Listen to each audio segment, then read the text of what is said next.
tips to lower calories of potato dishes. A lot of people avoid the potato when they are dieting and trying to lose weight. It's not without reason either. Potatoes are a complex starch that becomes sucrose very easily and can be stored as fat. Starches are a type of carb that is good for storing fat. Not exactly the type of thing you might want to eat if you're trying to seriously lose weight.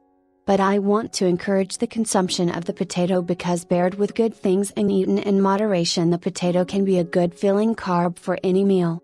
The potato was originally cultivated in the New World by the Aztecs and Mayans. It was then brought back to Europe and became common due to its cheap cost. The potato quickly became common throughout Europe and became a staple in the European diet. The nice thing about the potato is that it can be paired with anything. Vegetables and meat are favorites, but really potatoes are very versatile. If you're doing mashed potatoes, use no trans fat butter and low fat milk with a little cheese for flavor. If you're doing hash browns, fry them in olive oil to save on calories. If you're baking potatoes, the healthiest way to prepare them, leave the cheese, sour cream, chives, and butter off and just use salt and pepper or low-fat butter.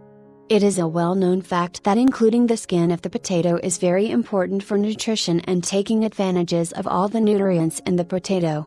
There are also several varieties of potato that you can prepare.